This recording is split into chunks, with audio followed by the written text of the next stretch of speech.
نے ہمیں بہت سارے احکامات دیے قرآن مجید میں، یہ کرو یہ نہ کرو، یہ کرو گے تو یہ نقصان ہوگا اور یہ نہیں کرو گے تو یہ نقصان ہوگا، یہ کرو گے تو یہ فائدہ ہوگا، یہ نہیں کرو گے تو یہ فائدہ ہوگا۔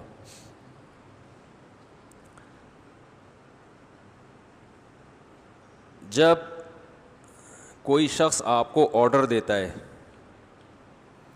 تو اس آرڈر کے دو طریقے ہوتے ہیں، یا تو وہ جلاد بن کے آپ کو کوئی حکم دیتا ہے کہ یہ کرو، آپ کہتے ہو سر میں یہ کیسے کر سکتا ہوں، تو کہتے ہیں مجھے صرف رزلٹ چاہیے، کیسے کرو گے اس کا آپ کو فائدہ ہوگا نقصان ہوگا، یہ میرا ہیڈ ایک۔ بولو بھائی نہیں ہوتا ہے نا، باس کے اس قسم کے بھی آرڈرز ہوتے ہیں۔ مثلاً آپ کی پیمنٹ کہیں پھنسی ہوئی ہے، فون کیا بھائی پیسے پہنچا دو، آرڈر ہے نا، سامنے سے جواب ملتا ہے سر میری نانی کی طبیعت خراب ہے، میری بچی کی شادی ہونے والی ہے، میرے فلاں مسئلہ، میرا فلاں مسئلہ، میرے پاس پیسے ہیں نہیں، تو وہ جواب میں کہتا ہے بھائی یہ آپ کے مسائل ہیں، یہ میرا ہیڈ ایک نہیں ہے، مجھے اپنی پیمنٹ سے مطلب ہے، مجھے پیسے چاہیے۔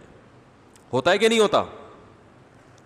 بلکہ اور آگے چلتے ہیں، بھتہ خوری ابھی بہت ہو رہی تھی نا، ابھی تو کچھ کراچی میں حالات سیٹ ہو گئے، پرچی بھجوا دی جاتی تھی دکان میں، بھائی آپ کا بزنس 1 کروڑ روپے کا ہے تو 10 لاکھ روپے آپ خود پہنچا دیں تو زیادہ اچھا ہے، ہم لینے آئیں گے تو پیسوں کے ساتھ آپ کی کھال بھی لے کے جائیں گے۔ ہوتا ہے نا، ہوتا تھا، اب تو ذرا کم ہو رہا ہے۔ بھائی میرا یہ مسئلہ ہے، میرا یہ مسئلہ ہے، آپ میری ارننگ کو تو دیکھ رہے ہیں لیکن میرے یہ مسائل ہیں، تو دہشت گرد تو اس سے کوئی واسطہ نہیں ہوتا، وہ کہہ رہے بھائی آپ کے مسائل ہیں، یہ اتنا بھتہ ہے، اگر آپ نے عزت کے ساتھ بزنس کرنا ہے، کاروبار کرنا ہے تو خود سے پہنچا دیں اور ہر مہینے کے باندھ دیں۔ تو آرڈر کا ایک اسٹائل یہ ہوتا ہے، کیا خیال ہے؟ صحیح کہہ رہا ہوں نا، غلط تو نہیں کہہ رہا؟ ایک آرڈر دینے کا اسٹائل یہ ہوتا ہے کہ تمہارے باپ کو بھی یہ کام کرنا ہے۔ ایک اسٹائل ڈاکٹروں کا ہوتا ہے، طبیبوں کا ہوتا ہے، وہ آپ کو کہتے ہیں بھائی دیکھو بڑا گوشت نہیں کھانا، سر بڑے گوشت کی اجازت دے دیں، اب ہم کہاں غریب لوگ چھوٹا گوشت، بکرے کا آپ کو پتہ ہے کتنا مہنگا ہے سر، اور آپ کو پتہ ہے چکن کے بارے میں بھی لوگوں نے کچھ کہا ہوا ہے کہ یہ ہوتا ہے وہ، واللہ عالم، تو سر اب بکرا میں کہاں کھا سکتا ہوں؟ تو ڈاکٹر بندوق نکال کے کنپٹی پہ نہیں رکھے گا، کیا خیال ہے بھائی؟ وہ دہشت گرد تو فوراً بندوق نکال دینے کا، دے رہا ہے یا کھال بھی دے گا اپنی ساتھ میں۔ وہ پہلے قربانی کی کھالیں لینے آتے تھے تو کہہ رہے تھے صرف گائے کی کھال دو گے یا اپنی بھی ساتھ میں دو گے؟ اگر صرف گائے کی کھال دینا چاہتے ہو تو خود ہی پہنچا دینا، اور اگر گائے کے ساتھ اپنی کھال دینے کی بھی خواہش ہے تو بول دو کہ نہیں دینی کھال، ہم نے گائے کی کھال ہم آپ کو، قربانی کی کھال ہم آپ کو نہیں دیں گے۔ تو اس کا مطلب ہماری ڈکشنری میں یہ ہے کہ آپ گائے کی تو دیں گے، ساتھ ساتھ اپنی بھی دینا چاہیے۔ یہ سٹائل ہوتا تھا دہشت گردوں کا۔ تو یہ سٹائل ہوتا ہے کس کا؟ دہشت گردوں کا، جلاد۔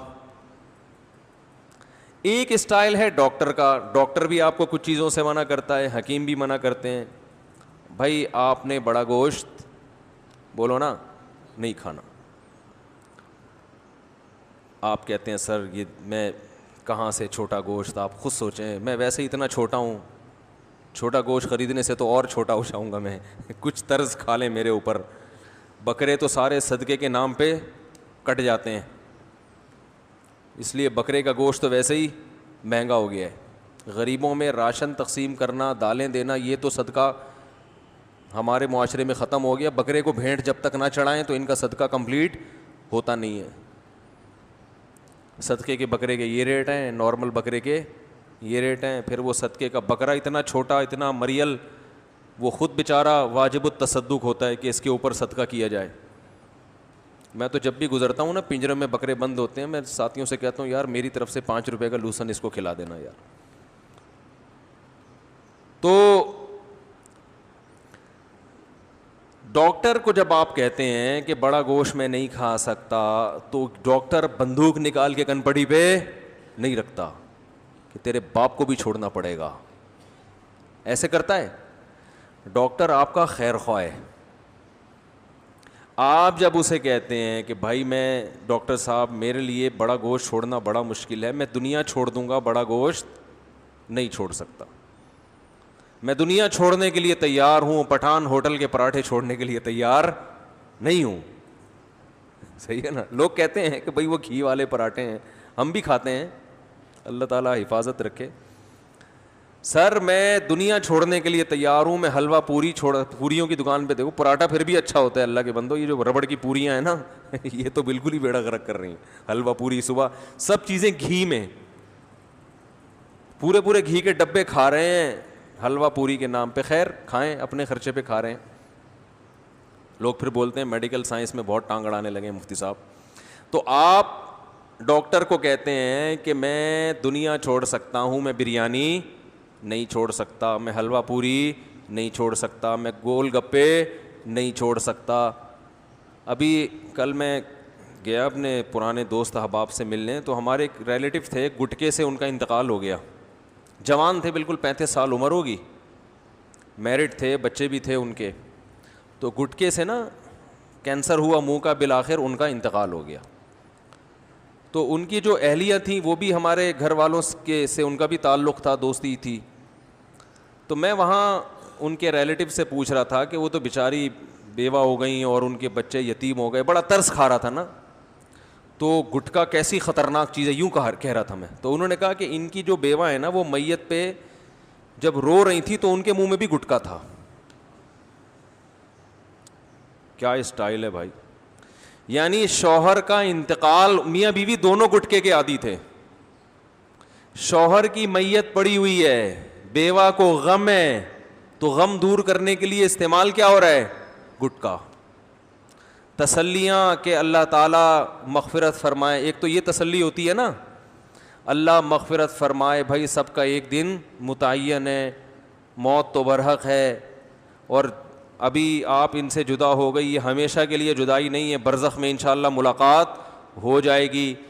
ان چیزوں سے اب تسلی لواحقین کو نہیں ہوتی. لواحقین کا غم اس قسم کے جملوں سے ہلکا. بولو نا, جملہ کمپلیٹ کرو بھائی.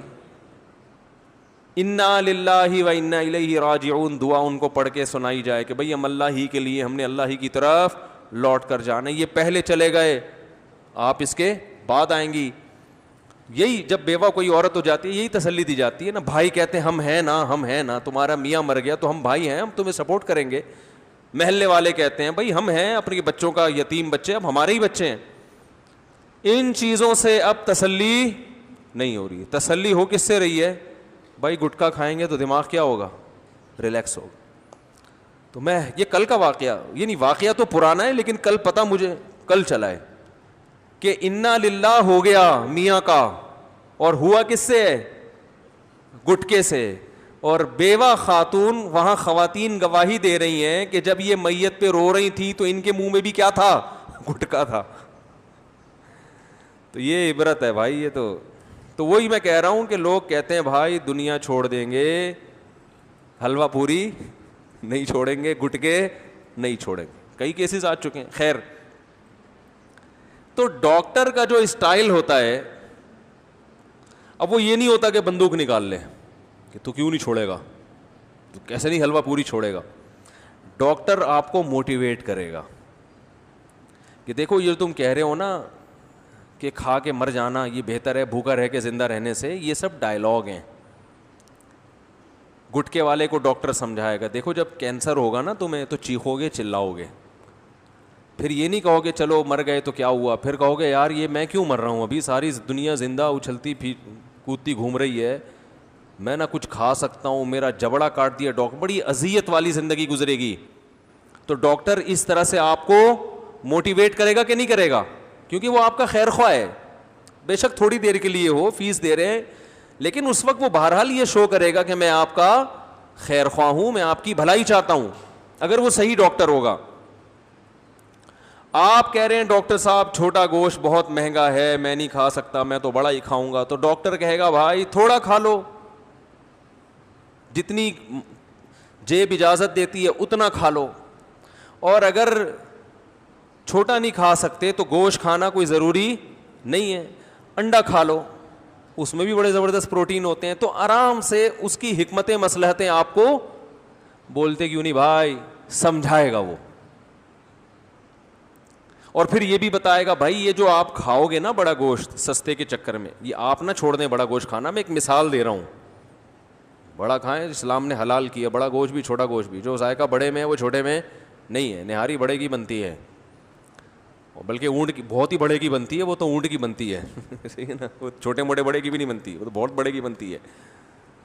تو وہ تو ڈاکٹر جس کو منع کرتے اس کی بات کر رہا ہوں میں. اور بچوں کو تو ویسے بھی بڑا گوشت کھلانا چاہیے, بچوں کے لیے تو بہت ہی مفید ہے. تو خیر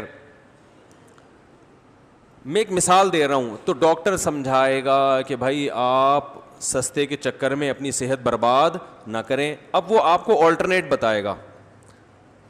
پہلا تو یہ بڑے گوشت کے 10 آلٹرنیٹ بتا دے گا کہ انڈا کھا لو, اس میں بھی پروٹین ہوتے ہیں, پروٹین ہوتے ہیں, دودھ پی لو, یہ کر لو, وہ کر لو, چکن کھا لو, وغیرہ وغیرہ.